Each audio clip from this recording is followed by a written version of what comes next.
Everyone, good morning. Welcome back to my channel. कैसे हैं आप सभी? आई होप आप सभी बहुत अच्छे होंगे। तो जी मॉर्निंग का टाइम है, संडे का दिन है और संडे के अभी 10 बज गए होंगे मॉर्निंग के। आज जो है मेरी घर की साफ़ सफाई काफ़ी लेट स्टार्ट हो रही है क्योंकि संडे के दिन होता है ना, मेरे बच्चों का उठने का बिल्कुल मन नहीं करता और मैं भी उनको थोड़ा सा आराम से सोने देती हूँ संडे के दिन, क्योंकि और दिन तो ऐसा होता है पूरे हफ्ते भर बच्चों को स्कूल जाना होता है, इतना ज़्यादा स्कूल का टेंशन होता है बच्चों के माइंड में भी। तो संडे को ना मैं उनको थोड़ा-सा लेट उठाती हूँ ताकि बच्चा अपना आराम से रेस्ट कर ले, क्योंकि हमारे हाथ में होता है घर की साफ-सफाई वगैरह करना, तो मैं अपने अकॉर्डिंग कर लेती हूँ संडे को। और यहाँ पे बिट्टू को मैंने काम दे दिया था बेड वगैरह झाड़ने का, तो मैं अपने बच्चों से थोड़ा बहुत इस तरीके के काम ना करवाती रहती हूँ। बिट्टू ने बेड वगैरह ठीक करा, क्रिस ने सोफ़ा और जो भी टेबल में मैस हो रखा था वो सब कुछ सँभाला है। अब जो है मुझे लगानी है मशीन, तो मैंने घर की क्लीनिंग भी कर ली है। बच्चों ने जब तक बेड वगैरह झाड़ा सब कुछ करा, इतनी देर में मैंने अपने घर की क्लीनिंग कर ली थी। पहले ही बच्चे बेड में सो रहे थे ना, तो बेड मेरा बस छूटा था। तो चलिए यहाँ पे मुझे मशीन लगानी है। कपड़े आज बहुत ज़्यादा हैं वॉश करने के, बताऊँ मतलब बेडशीट हो गई, बच्चों के स्कूल की यूनिफ़ॉर्म हो गई, बहुत सारे कपड़े थे। तो मुझे मशीन लगानी है, तो चलिए यहाँ पे मशीन लगा लेते हैं। और बच्चों से इस तरीके से ना मैं थोड़ा बहुत हेल्प ले लेती हूँ, चाहे संडे को हो या फिर इवनिंग टाइम में होता है। जैसे बच्चे दिन भर अपना खेलते हैं टॉयज़ वगैरह से, तो मैं ना शाम के टाइम बच्चों से ही वो सारा चीज़ें उठवाती भी हूँ और बेड वगैरह मैं बच्चों से साफ़ करवाती रहती हूँ। सोफ़ा वगैरह हो गया, जैसे कि बच्चे कुशन वगैरह सब कुछ इधर-उधर फेंक देते हैं, वो सारी चीज़ें ना मैं उनसे ही ठीक कराती हूँ। और इस तरीके की छोटे-मोटे काम बच्चों से ज़रूर करवाने चाहिए। बच्चों को हाउस क्लीनिंग अपना साफ़-सुथरा रखने की हैबिट बनी रहती है। बच्चे नहीं तो क्या करते हैं, मैंने बहुत सारे बच्चों को देखा है कि बच्चे खाते हैं वहीं पर टेबल रख दी, खेलते हैं वहीं पे खिलौने फेंक दिए, और स्टडी करते हैं तो स्टडी की अपनी बुक्स वगैरह फैला दी। वो सारी चीज़ें उनकी मम्मियाँ ही करती हैं, पर मैं ऐसा बिल्कुल नहीं करती हूँ। छोटे-मोटे काम मैं अपने बच्चों के जो उनके काम होते हैं ना, मैं वो उनसे ही साफ़ करवाती हूँ। तो चलिए जी यहाँ पे बच्चों की बात हो गई। अब जो है मैं आ गई हूँ किचन में, मशीन मैंने लगा दी है और अब मुझे कराना है बच्चों को नाश्ता। तो मेरा नाश्ता अभी से नहीं होता है, जब मैं नहाऊँगी, दिया वगैरह लगाऊँगी मंदिर में, उसके बाद ही मैं नाश्ता करूँगी। बच्चों को नाश्ता करा देते हैं क्योंकि 10 तो पहले से ही बज गए थे, बच्चों को भूख भी लग गई थी। नाश्ते में मैं बनाने जा रही हूँ बच्चों के लिए चीला, और चीला हमारे नाश्ते के लिए बहुत ही ज़्यादा हेल्दी ऑप्शन होता है, तो हमें चीला वगैरह अपने बच्चों को खिलाते रहना चाहिए। बच्चों के लिए बिल्कुल सिंपल से बना रही हूँ क्योंकि बच्चे वेजिटेबल्स वगैरह डाल के तो खाएँगे नहीं, बिल्कुल सिंपल से उनके लिए बनाऊँगी मैं। और अपने लिए मैं प्याज़, टमाटर और हरी मिर्ची वगैरह काट के बनाऊँगी। अच्छा, बेसन से याद आया कल का वीडियो, मुझे कल के वीडियो के लिए ना सच में बहुत ज़्यादा कन्फ्यूजन हुआ था आप सबको भी। तो कल क्या हुआ था, जैसे मैंने आप सबके साथ बेसन की सब्ज़ी शेयर करी थी और उसमें क्या हो रहा था ना, मैं कभी तो बेसन बोल रही हूँ, कभी मैदा बोल रही हूँ, मुझे खुद भी नहीं पता था। क्योंकि मैं अपनी वीडियो को वॉच कर नहीं पाई वापस से, तो मैंने सीधा उसको पब्लिक कर दिया था क्योंकि टाइम मेरे पास कम था और 12 से साढ़े 12 के बीच में मुझे आपके पास वीडियो जो है शेयर करना होता है।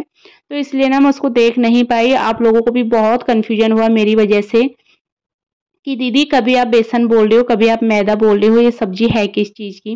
तो इसलिए ना आपने अगर ध्यान दिया होगा, मैंने थंबनेल में साफ-साफ लिखा था कि बेसन की सब्ज़ी।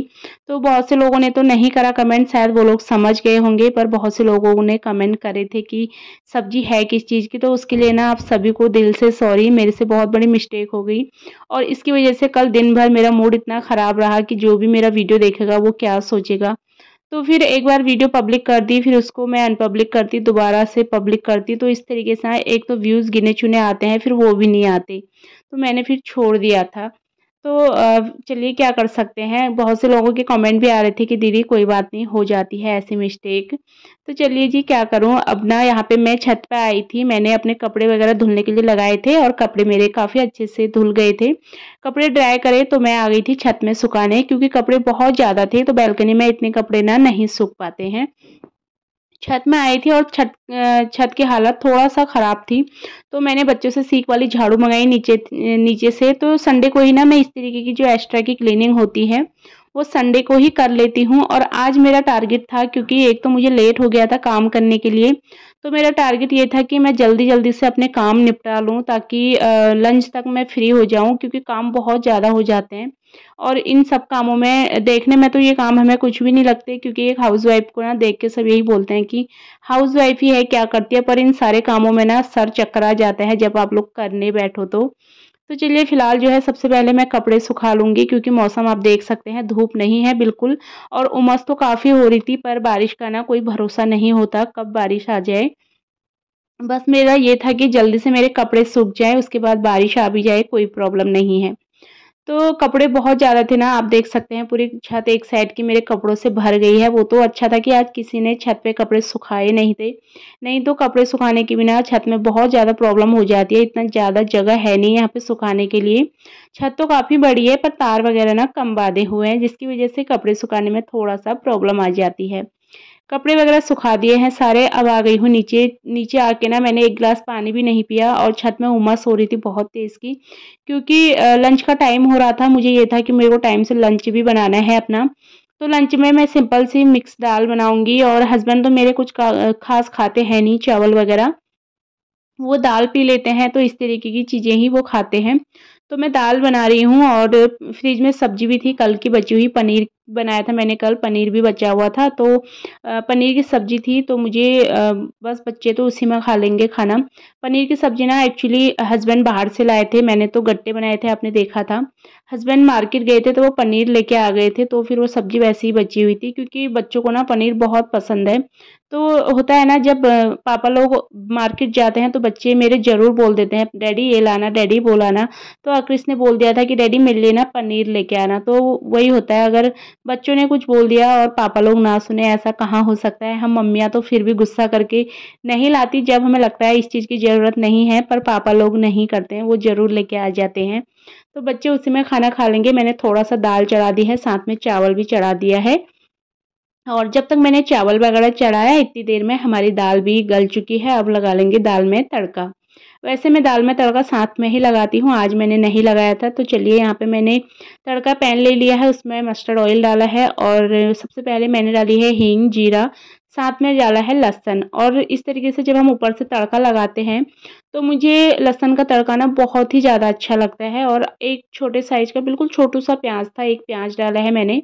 और टमाटर तो मैंने जब बॉईल करी दाल उसी टाइम ही डाल दी थी, तो इस टाइम मैं टमाटर इसमें ऐड नहीं करूँगी। और अब जो है तड़का हमारा हो जाएगा बिल्कुल तैयार बनके, बहुत ही ज़्यादा अच्छे से हम पहले प्याज वगैरह को भून लेंगे। अब जो हमारी दाल बनके तैयार हो चुकी है, उसमें डाल देंगे तड़का जो हमने तैयार कर रखा है। बहुत अच्छी खुशबू आती है इस तरीके से। जब भी आप दाल बनाते हैं कभी ट्राई करना, आपने करा भी होगा ना, तो बहुत अच्छी बनती है इस तरीके से दाल। दाल हमारी बनके बिल्कुल तैयार हो चुकी है, और फिर क्या था, फिर हो गया है इवनिंग का टाइम। मैंने जो है थोड़ी देर दिन में रेस्ट करा। रेस्ट तो क्या करा, मतलब आज मैं सोई नहीं थी, बस ऐसे ही थोड़ी देर फ़ोन टीवी देख लिया। और अब हो गया था इवनिंग टाइम, बच्चे इस टाइम पे खेलने चले गए थे, और हस्बैंड चले गए थे मार्केट किसी काम से। स्कूटी में शायद ऑयल नहीं था, तो उसमें वो ना स्कूटी में मतलब पेट्रोल भरवाने के लिए गए थे। तो मैं घर पर अकेली थी, और मैंने मॉर्निंग में डस्टबिन जो है हमारे खाली हुए थे, क्योंकि जो कूड़े वाले भैया हैं वो आए थे कूड़ा लेने के लिए। तो डस्टबिन में मैंने कूड़ा नहीं डाला था, क्योंकि डस्टबिन ना मैं जब तक वॉश नहीं करती कूड़ा खाली करने के बाद, तब तक मैं इनमें कूड़ा फिल नहीं करती हूँ। नहीं तो ज़रा-ज़रा करके ना डस्टबिन आपके बहुत ही ज़्यादा गंदे हो जाते हैं। तो मैं इनको इस तरीके से साफ़ करती रहती हूँ। एक ब्रश मैंने लिया है, जो कि हम अपने टीथ साफ़ करने के लिए ब्रश लेते हैं ना, जब वो गंदे हो जाते हैं तो मैं उनको फेंकती नहीं हूँ। इस तरीके के कामों में वो हेल्प बहुत करते हैं। तो जो भी कोने-कोने में गंदगी फँसी रहती है कूड़े वगैरह की, तो मैं उनको ब्रश की हेल्प से ना निकाल लेती हूँ। दोनों डस्टबिन मैंने अपने धो लिए हैं। देखिए यहाँ पे 2 डस्टबिन रखे हैं मैंने, क्योंकि यहाँ पे क्या है ना, कूड़े की गाड़ी जो है वो डेली नहीं आती है, तीसरे दिन, चौथे दिन, कभी तो हफ्ते में 1 बार, इस तरीके से आती है। तो कभी तो हमें कूड़ा फेंकने खुद ही जाना पड़ता है, जो गाड़ियाँ वगैरह लगी रहती हैं रोड के किनारे, कभी हम उसमें फेंक के आ जाते हैं, कभी फिर कूड़े वाले भैया आते हैं तो उनको ही दे देते हैं। तो इस तरीके की दिक्कत होती है कूड़े की। तो मैंने 2 डस्टबिन रखे हैं, ताकि मेरा कूड़ा हो भी जाए ना, तो फिर ये ना हो कि मुझे कहाँ रखूँ और घर में गंदगी हो जाती है नहीं तो मैं इस तरीके से 2 डस्टबिन रखती हूँ, तो गंदगी कम होती है और इतना कूड़ा फैलता भी नहीं है। डस्टबिन वगैरह धोने के बाद मैंने चेंज कर लिया था, क्योंकि मेरा सूट जो पहना था उसमें लाइनिंग लगी हुई थी और मुझे बहुत ज़्यादा गर्मी लग रही थी उसको पहन के। तो मैंने चेंज कर लिया है। सबसे पहले टी-शर्ट लोअर डाल ली है मैंने, और अब जो है मैं अपने बच्चों को थोड़ा देर पढ़ाऊँगी। शाम का टाइम वही होता है मेरा 7 बजे के बाद अपने बच्चों की पढ़ाई का। और बच्चों के एग्ज़ाम हैं सर पे, बहुत ज़्यादा टेंशन है बच्चों के एग्ज़ाम्स का, और ऊपर से मेरा अपना यूट्यूब का काम हो जाता है। घर के इतने सारे काम होते हैं ना, तो ये सारे कामों को करने में कभी-कभी मेरा सर इतना ज़्यादा दर्द हो जाता है, मैं बहुत ज़्यादा थक जाती हूँ सारी चीज़ों को मैनेज करते-करते। तो चलिए फ़िलहाल जो है यहाँ पे मैं बच्चों को पढ़ाऊँगी, और थोड़ा-सा ना मेरे हस्बैंड थोड़ा-सा केयरिंग है, वो थोड़ा-सा केयर करते हैं। मतलब समझते हैं ये सारी चीज़ें, क्योंकि बच्चे मेरे दोनों हस्बैंड से बिल्कुल नहीं पढ़ते हैं, मेरे से ही पढ़ते हैं। तो मैं दोनों बच्चों को पढ़ाऊँगी यहाँ पे, और हस्बैंड ने बोला कि सब्ज़ी क्या बनानी है मुझे बता दो, मैं सब्ज़ी बना देता हूँ। तो मेरे हस्बैंड को कुकिंग वगैरह का काफ़ी शौक भी है, और हस्बैंड इस तरीके की हेल्प मेरी पूरी करते हैं। जब मैं बच्चों को पढ़ाने में बिज़ी रहती हूँ ना, तो हस्बैंड सब्ज़ी वगैरह बना देते हैं, और बाद में मैं रोटियाँ बना दूँगी खुद से ही। तो आज मैं हस्बैंड से मैंने बोला, अगर आप बना रहे हो ना तो आप भिंडी की सब्ज़ी बना दो। जो भिंडी मैंने आपको बताई थी ना कि मेरे हस्बैंड बहुत ही अच्छी बनाते हैं। मैं खुद भी बनाती हूँ ना, तो मुझे इतना मज़ा नहीं आता ये वाली सब्ज़ी खाने का। कोई-कोई चीज़ें ऐसी हैं जो मुझे हस्बैंड के हाथ की ही पसंद है, ख़ास करके ये भिंडी बहुत ज़्यादा पसंद है मुझे हस्बैंड के हाथ की।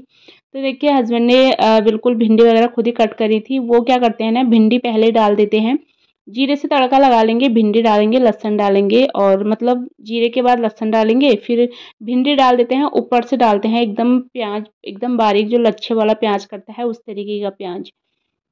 बहुत ज़्यादा अच्छी लगती है ये वाली सब्ज़ी। तो यहाँ पे हस्बैंड जब तक सब्ज़ी बना लेंगे तब तक मैं बच्चों को पढ़ाऊँगी भी, और साथ में ना मैं अपने भी काम कुछ देख लेती हूँ। जैसे मेरे भी छोटे-मोटे काम कुछ ना कुछ होते हैं जो मैं बच्चों को पढ़ाते-पढ़ाते कर सकती हूँ, वो भी कर लेती हूँ। तो चलिए अब थोड़ा-सा कर लेते हैं कमेंट की बात। तो मेरी एक वीडियो में मुझे कमेंट आया था कि आप पैजामा तो लूज़ पहनते हो, टी-शर्ट भी थोड़ा-सा लूज़ और लॉन्ग पहना करो। तो मुझे नहीं पता चला कि उन्होंने ऐसा क्यों बोला, क्योंकि मैं एक लेडीज़ हूँ, और मुझे पता है मुझे अपने हमारी बॉडी, मतलब जैसे भी मैं आपको कैसे डिटेल में बताऊँ, हमें मैं पूरा ध्यान देती हूँ कि मुझे कैसे किस तरीके से काम करना है। क्योंकि अपना ना थोड़ा-सा झिझक भी बनी रहती है जब हम इस तरीके के काम करते हैं टी-शर्ट लोवर पहन के।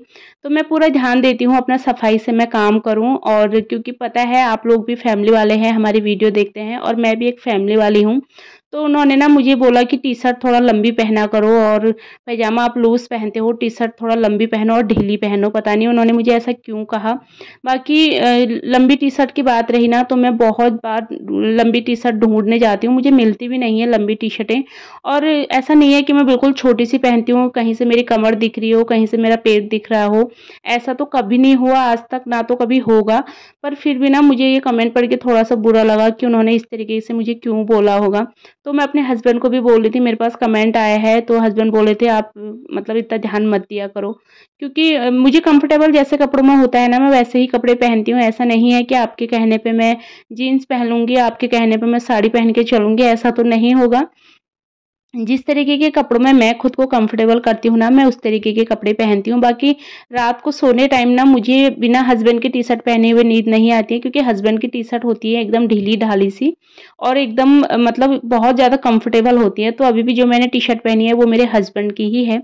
रात को ज़्यादातर मैं उनकी टी-शर्ट पहनती हूँ, और जिसने भी मुझे कमेंट करा था ना, आप ये मत सोचना कि मैं आपको नेगेटिव तरीके से आंसर दे रही हूँ, ऐसा बिल्कुल नहीं है। मैंने उनको लिखा भी था कि जैसे मुझे कंफर्टेबल होता है मैं वैसे कपड़े पहनती हूँ, मैंने उनको कमेंट करा भी था इस चीज़ का।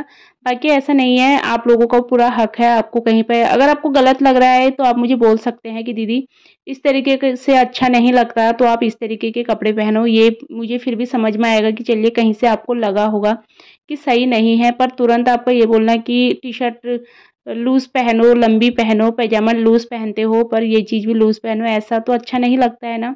कहीं से आपको कुछ लगा हो कि नहीं ये चीज़ सही नहीं है, तो वो चीज़ आप मुझे प्यार से समझा सकते हैं, तो मैं वो चीज़ आपकी ज़रूर मानूँगी। चलिए फ़िलहाल जो है हस्बैंड ने सब्ज़ी बनाई, उसके बाद कपड़े ढेर सारे रखे हुए थे, मैंने उनकी तह लगा ली है। और किचन मैंने अपना साफ़ कर लिया था। मॉर्निंग में मुझे बनाने थे आलू के पराठे, तो मैंने आलू बॉयल करने के लिए रख दिए थे। डस्टबिन मेरे दोनों सूख चुके थे, इनमें लगा देंगे गार्बेज बैग। और जब तक गार्बेज बैग ना लगाऊँ ना, तो मैं डस्टबिन में कूड़ा नहीं डालती हूँ, मुझे बिल्कुल अच्छा नहीं लगता है। फिलहाल जो है इसी के साथ ही मैं आज की अपनी इस वीडियो को भी यहीं पे एंड करूँगी। आई होप आप सभी को मेरा आज का वीडियो पसंद आया होगा। वीडियो पसंद आता है तो वीडियो को लाइक कर लेना, चैनल पर न्यू आते हैं तो चैनल को सब्सक्राइब ज़रूर कर लेना। मैं आप सबसे मिलूँगी अपनी अगली नई वीडियो में, तब तक के लिए आप सभी लोग अपना ध्यान रखिए, खुश रहिए, bye bye and take care.